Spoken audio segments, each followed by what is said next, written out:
Рим – величайшая империя древнего мира. Законы высечены в камне. Власть держалась на страхе и на секретах, которые не должны были выйти наружу. Решения, менявшие судьбы миллионов, принимались не на форуме, в полутемных комнатах, под печатью, в тишине. За каждым великим Римом стоял другой Рим, невидимый, где заговоры рождались в коридорах без лишних вопросов. Что если величие Рима держалось не на законах, а на крови? В зените могущества Рим управлял миллионами на 3 континентах. Система работала, но за каждым законом – наказание. В Риме закон был публичен. Каждый знал, что грозит за нарушение. Это не предупреждение, это обещание. Слово «supplicium» означало высшую меру. Не просто казнь, церемониальное уничтожение человека по всей форме закона. Историки оставили свидетельства. Не все из них хотели это делать. Тарпейская скала, южный обрыв Капитолийского холма, 25 метров, 7 веков, официальное место казни изменников. Для гражданина это не была абстракция. Закон мог коснуться каждого. Нужно было лишь оказаться не в том месте, не в то время. Капитолийский холм – сердце власти. Здесь стояли храмы богов. Здесь же и в нескольких шагах место казни. Скала не была скрыта. Она была на виду. Публичность наказания – часть замысла. Страх работает только когда его видят. Рим хотел, чтобы ее видели. Казни на Тарпейской скале – публичная церемония. Граждане собирались у подножия. Не самосуд, государственный ритуал. Путь наверх. По этим ступеням поднимались те, кто не вернется. Лавровая ветвь – не знак триумфа. Знак того, что закон вынес решение. Те, кто стоял внизу, знали, завтра это мог быть кто-то из них. Закон о Тарпейской скале записан. Четко, без двусмысленностей. Преступление против государства, усаждение с утеса. Бюрократическое слово для страшной смерти. Магистрат, представитель закона. Его задач – исполнить приговор. Не анонимно, лицом к лицу. Закон требовал этого лично, у самого края. Лекторы – символ государственной власти. Фасции, связка прутьев с топором, напоминали, закон имеет силу 25 метров вниз. Именно такой язык использовали в официальных документах. Правосудие – государственная необходимость. Для Рима это не жестокость, это правосудие. Камни у подножия хранили следы. Рим пользовался этим местом веками. Но страшнейшее наказание происходило не на скале, в полной тишине под землей. Но страшнейшее наказание в Риме не на скале, в полной тишине. Там не было ничего, кроме темноты и осознания, что выхода нет. Под землей. Храм Весты, круглый, закрытый. Здесь горел огонь, который не имел права угаснуть. Ни на один день за 7 веков республики. Огонь не имел права гаснуть. Если гасло будущее Рима.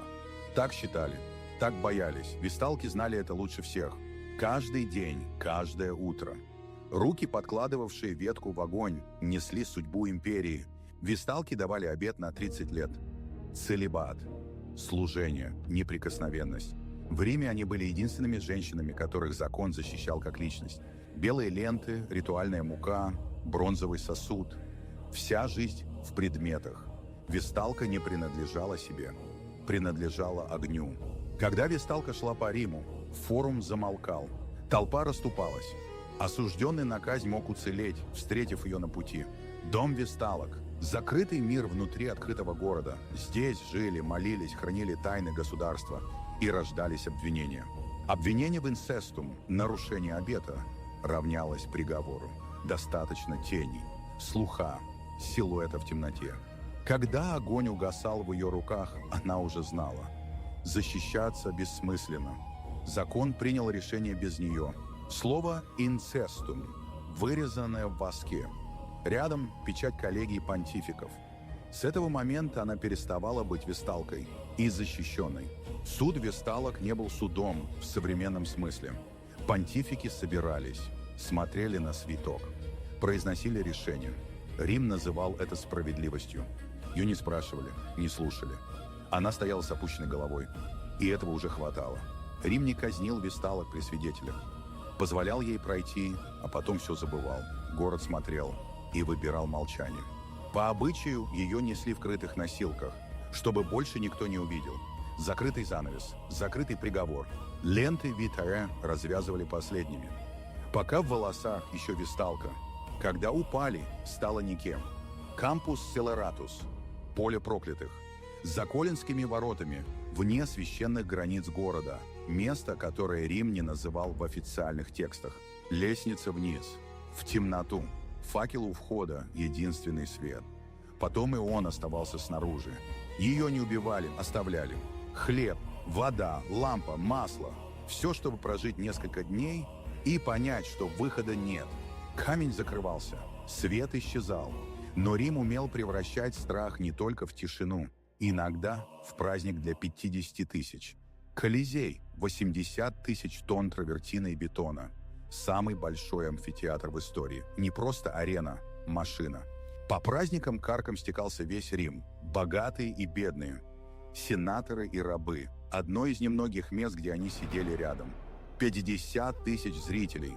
В жаркий полдень. На каменных скамьях. Пришли не за смертью. Порядок, освященный кровью. Это была религия в другом облике. За подтверждением порядка. Каждый вход рассчитан. Арена наполнялась за минуты. Рим умел управлять толпой. Это тоже была часть системы. Для многих не первый раз. И не последний. Смерть на арене стала частью городского распорядка. Как рынок, как баня, как храм. Тессера, жернар, жетон с номером места. Бесплатные раздачи. Рим покупал лояльность хлебом и зрелищами. Колоссеум был самым дорогим зрелищем в истории. Под ареной – гипогей. Лабиринт коридоров, подъемников и клеток. Зритель не видел ничего внизу. Невидимое страшнее видимого. Это было частью замысла. В клетках – то, что через несколько минут выйдет на свет. Рим умел создавать ожидания. Невидимая угроза страшнее видимой. Сасов. Кожаная перчатка. Один жест. И механизм приходил в движение. Не люди принимали решения. Машина. Люди только открывали засовы. Нокси. Осужденные преступники. Дезертиры. Военнопленные. У каждого из них было имя, история, семья. Шли по коридору, зная, что ждет. Рим называл это справедливостью. Арена – чистый лист. 50 тысяч зрителей. Один приговоренный. Соотношение, которое Рим считал правильным. Эдитор – распорядитель игр. Его жест решал все. Один знак руки – судьба определена. Публично, при свидетелях, по правилам. Толпа реагировала как единый организм. Тела вперед, сжатые кулаки. Никто не принимал решения в одиночку. Масса становилась одним голосом. Рим превращал смерть в коллективный опыт. Мужчина в третьем ряду. Полуулыбка. Видел это много раз. Каждый раз. Снова. Не жестокость. Традиция. Женщина отворачивалась. Не из слабости, из выбора. Нейтралитет не существовал. Каждый был причастен или причастен к молчанию. В Риме даже отвернуться было политическим жестом. Решетка открылась. Камера на лицах. Одни улыбались, другие закрывали глаза. На песок упал разорванный кусок ткани. Этого было достаточно. После песок перемешивался. Следы исчезали. Уборка – часть системы. До следующего раза. Арена устроена так, чтобы не оставлять следов. Клочок льняной ткани в пыли. Все, что осталось. Рим не хоронил тех, кого забирала арена. Стирал, как пятно на песке. 50 тысяч расходились по домам. Завтра рынок, баня, храм. Никто не разговаривал о том, что видел. Слова находились сами. Все в порядке, так и надо.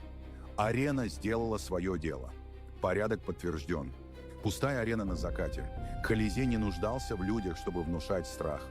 1000 лет. И до сих пор напоминает. Он стоял и напоминал. Раб с метлой появлялся сразу после зрителей. Его задача – стереть все, сравнять песок. Рим умел начинать с чистого листа. Но самые опасные убийства не на арене. Арена давала смерти имя. Пир давал ей лицо, улыбку и кубок вина. За пиршественным столом. Тот же стол, те же свечи, те же кубки. Все выглядело как обычный вечер. Это и было опасным. В кривом отражении бронзового кубка силуэты гостей. Рим создал культуру взаимного наблюдения. Выживал самый осторожный. Никто не знал, кто за кем наблюдает. Маленькая комната, сухие травы, стеклянные флаконы, никаких подписей. Рим создал профессию, которую никогда не признавал официально. Профессионального отравителя. Локуста Нерон зовет ее наставницей в искусстве. Ее клиенты разные, мотивы одинаковые. Она не изобретала яды, совершенствовала, методично, как ремесленник. Листья, ягоды, грибы, кора, порошок. Без подписей, без инструкций. Знание дан из рук в руки. Никогда не записывалось. Темная жидкость переливалась медленно. Несколько капель. Дозировка – отдельное мастерство. Это знала только она. Достаточно для одного человека. Иногда для целой семьи. Флакон исчезал в складках ткани. Яд, как деньги, незаметно и быстро. Никакого запаха, никакого цвета, никаких следов. 3 клини, 4-5 гостей.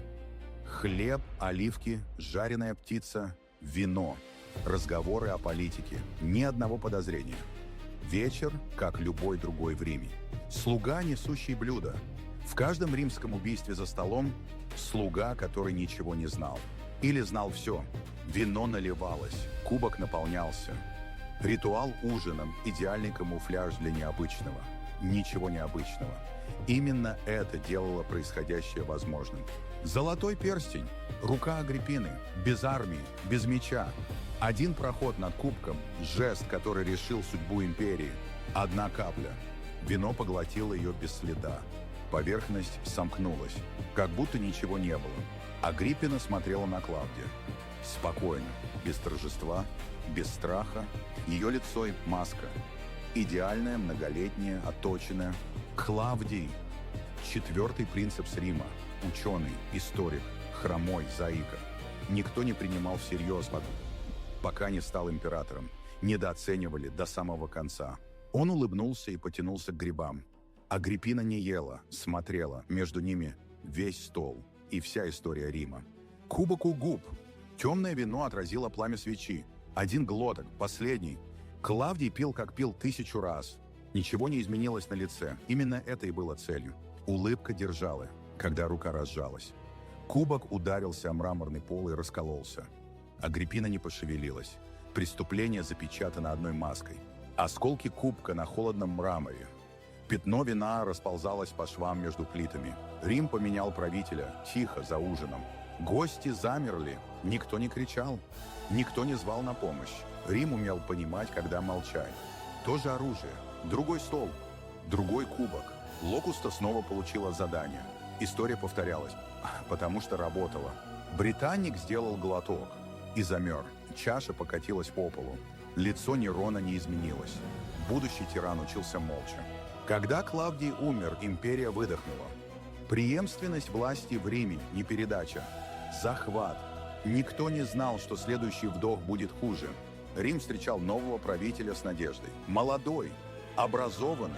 Рим умел надеяться каждый раз, после каждого тирана. Говорили, этот будет другим. Всегда так говорили. Белый мрамор, мягкие черты, аккуратные кудри. Официальный портрет всегда лгал. Тоже часть системы. Нерону было 17, когда Агриппина усадила его на трон. Первые годы правил мягко. Отменил тайные суды. Предоставил Сенату полномочия. Хотел быть артистом, не тираном. Претарианская гвардия приветствовала его. Копья опущены остриями вниз. Лояльность покупалась, а не давалась. Пока. Армия всегда ждала, кто окажется сильнее. Новая монета, новый профиль. Металл не лжет, власть лжет металлом. Пропаганда начиналась с меди и серебра. Лицо императора в каждом кармане гражданина. Дворец, длинные коридоры, закрытые двери. Система работала без остановки. Каждую ночь, за каждой, решение которое изменит чью-то жизнь или прервет. В 37 году Калигула тяжело заболел. Рим молился, несли жертвы, обещали жизни в обмен на его выздоровление. Некоторые источники говорят, просьбы были услышаны, болезнь длилась недели. горячка, бред. Когда пришел в себя, что-то изменилось. Он открыл глаза, был жив. Но те, кто смотрел в тот момент, говорили потом: вернулся, но другим. Трон ждал, пурпурный плащ на нем, как напоминание. Власть не исчезала, пока хозяин болел. Она просто ждала. Он сел на трон, выпрямился, посмотрел. Тот же человек с другими глазами. Рим получил правителя, которого не ждал. Сенаторы смотрели и не узнавали, молчали. Разница между согласием и сопротивлением стиралась с каждым годом. Возражать было бессмысленно. Возражать было опасно. Пальцы сжимались на подлокотнике трона, медленно. Потом разжимались, этот жест повторялся снова и снова. Рим не замечал, пока не поздно. Инцитат, белый конь Калигулы, по слухам, ел из мраморных яслей, пил вино из золотых кубков, назначен жрецом, возможно, консулом. Историки спорят о деталях. Сам факт бесспорен. Калигула гладил коня. За спиной сенаторы с опущенными головами. Унижение без слов. Конь в центре, люди на периферии. Золото, пурпур, павлиньи перья, горящие лампы. Рим видел и не нашел слов возразить. Калигула превратил власть в религию с одним богом, самим собой. Римляне шептались о связи, которую никто не смел назвать вслух. Запретная близость в одном касании рук за столом. Сенаторы смотрели в кубки. Навык выживания. Не видеть безопаснее, чем видеть. Ночь во дворце. Коридоры, где принимались решения, которые не будут записаны. Факел горит. Тень движется. Претарианцы. 3 человека в темном коридоре. Договоренность без документа, без подписей, без свидетелей. Рим умел действовать тихо. Решение принято. Осталось исполнить. Рука на рукояти кинжала. Клинок в ножнах. Но выбор сделан. В Риме убийство императора называлось по-разному, смотря кто победил. Факел упал. Искры по мраморному полу. Огонь погас. Коридор в темноту. Калигула правил 3 года, 10 месяцев и 8 дней. Одна сандалия на полу. Все, что осталось от человека, думавшего, что он бог. Сенаторы у стены в соседней комнате. Тени длиннее их самих. Выжили потому что не были там, где это случилось. На дворцовой террасе молодой человек смотрел на Рим. Его звали Нерон. Рим еще не видел правителя, который превратит целый город в сцену своей легенды. Тень Калигулы над городом. Имя вычеркнули из надписей, лицо стерли с монет. История не терпит пустоты. Новый правитель стоял у порога. Нерону было 17, когда Агриппина усадила его на трон. Первые годы правил мягко, отменил тайные суды, предоставил Сенату полномочия. Хотел быть артистом, не тираном. Он выступал публично. Рим не видел ничего подобного. Правитель на сцене с инструментом. Сенаторы не знали, как реагировать. Но за его спиной всегда стояла мать. Агриппина возвела сына на трон, устранила конкурентов, отравила императора, ожидала управлять через Нерона, регент без короны. Нерон отстранил ее от государственных советов, удалил из дворца, из Рима. Агриппина осталась одна на вилле в Баях. Нерон отправил корабль, переделанный, чтобы затонуть. Агриппина выплыла, доплыла до берега. Тогда он послал людей с приказом. Тацит сохранил последние слова. Она указала солдатам на живот: «Ударьте сюда». Свидетельствам трудно верить, намерению и нет. Шел июль 64 года. Рим задыхался от жары. Инсулаe, доходные дома в 6 этажей, стояли вплотную. Деревянные балки над узкими переулками. Рим построен из того, что горит. Пожар начался в ночь на 18 июля.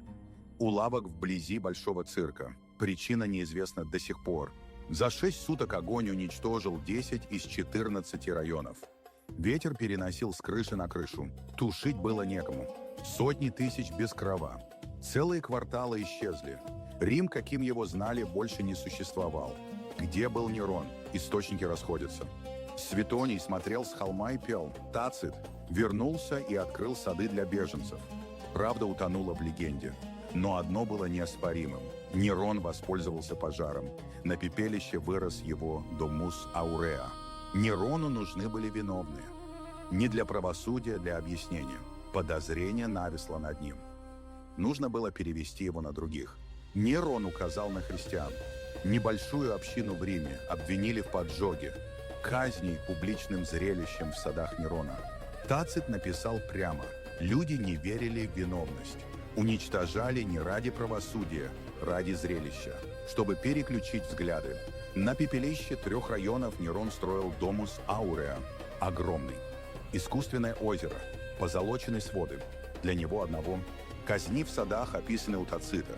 Осужденных использовали как источники света для ночных пиров. История зафиксировала без комментариев. Нерон правил еще 4 года. Потом восстание, еще одно. В 68 году бежал из Рима. Сенат объявил врагом народа. Умер от кинжала, своей рукой, с помощью слуги. Рим выгорел. Нерон застроил для себя. Его имя стало синонимом тирании. Но история не заканчивается на нем. Придет правитель, который попытается уничтожить саму веру. Нерон мертв. 50 лет, 8 императоров. Рим думал, что видел все. Форум восстановили, имя Нерона стерли. Империя снова работала, механически, как часы без часовщика. Но история делала паузу. Рим отдыхал перед следующим взрывом. В 218 году в Сирии 14-летний жрец получил командование Третьим Гальским легионом. Через месяц стал правителем Рима. Его имя Вариус Авитус Басианус. Рим запомнит его под другим именем его бога Элагабал по имени бога солнца. В Рим на золоченой колеснице. Впереди везли главную реликвию его культа. Священный камень, метеорит, черный конический обломок неба, который стал богом. Для него богослужение и управление были одним. Он танцевал вокруг алтаря, служил Богу каждое утро, прежде чем принимать сенат. Байтил везли в Рим в закрытой повозке, как живое существо. Процессия прошла через весь город. Элагабал шел спиной вперед, лицом к камню, знак почтения. Рим не понял. Для камня построили собственный храм на Палатинском холме. Традиционные боги Юпитер, Марс объявлены подчиненными. Жрецы других культов не могли совершать ритуалы без разрешения Элагабала. Восточные благовония заменили традиционные жертвоприношения. На официальных приемах шелк с золотым шитьем, серьги, церемониальный грим. Облик жреца своего культа. Сенаторы смотрели с выражением, которое в протокол не впишешь. Письменные свидетельства того периода очень осторожны в формулировках. Дион Кассий, историк и сенатор, присутствовал на заседаниях. Написал: Элагабал испортил все, к чему прикасался. Конкретные детали обошел стороной. Некоторые вещи сложно вписать в официальный нарратив, особенно ночные ритуалы в храме Элагабала. Посторонних не пускали, гостей приглашали, не объясняли наши, на что смотрят. Слухи расходились из дворца в казармы и обратно. Преторианская гвардия вела подсчет. Не годам, где жалобам. Они убивали Калигулу, помнили, как это работает. Вопрос был только «когда?». Это был вопрос времени, а не принципа. Официальные источники описывали происходившее через отрицание. Что не должно было, что не имело права. Дион Кассий написал коротко: некоторые вещи лучше оставить неназванными. За бронзовыми дверями горел красный свет. Он пригласил высших жрецов участвовать в тайной церемонии. Часть согласилась. Те, кто вышел до рассвета, перестали комментировать произошедшее. Тени на стене, красный свет. Больше ничего снаружи. Рим начал вести второй счет. Не лет правления, а нарушений. Свидетели не говорили или не могли. Потом он пошел дальше. Молчание тоже документ. Самый красноречивый. Он предложил богу Элагабалу невесту. Весталку, жрицу Весты. Ее обет считался основой Divine Protection для всей империи. Назвал это браком богов. Рим назвал богохульством. Сенат потребовал аудиенции. Его не приняли. Церемония прошла у алтаря Весты. Золотое кольцо на камне. Весталка в белом неподвижная. Священный огонь горел. Не ритуал, захват самой защищенной религиозной институции Рима. Мать Элагабала провела переговоры с преторианцами. В марте 222 года они действовали. Александр Север занял трон за несколько часов. Рим не заметил. Система работала. Рим не был разрушен тайнами. Он научился превращать их в метод управления. Если эта история звучит как кошмар, для римлян это была политика. Рим не скрывал страх, встроил его в систему, и система работала. 1800 лет спустя мы все еще читаем их записи. Если хотите больше историй, которые пытались скрыть, оставайтесь с нами. Рим продолжает говорить. Нужно уметь слушать. Подписывайтесь, следующая история уже ждет. Рим не был разрушен варварами в одночасье. Разрушался изнутри, медленно, руками тех, кто клялся его защищать. Каждый тиран думал, что он исключение. Каждый был частью системы. Это не про прошлое. Это про механизм власти, который не меняется. Светоний, Тацит, Дион Кассий писали, когда правда была опасна. Некоторые рисковали должностью, некоторые – жизнью. Оставили не просто историю, предупреждение. Вопрос, умеем ли мы его читать? За 2000 лет ничего не изменилось. Те же механизмы, те же оправдания, другие имена, тот же результат. Власть ищет способы легализовать страх. История пишется победителями, и между строк всегда прячется правда, которую не хотели записывать. Темные секреты Рима не в прошлом, в том, как устроена любая власть. Рим был достаточно честен, чтобы записать это. Мы с нами достаточно внимательны, чтобы прочесть. Секрет не в том, что это было. Секрет в том, что продолжается. Только декорации меняются. Оставайтесь с нами. Следующая история ждет.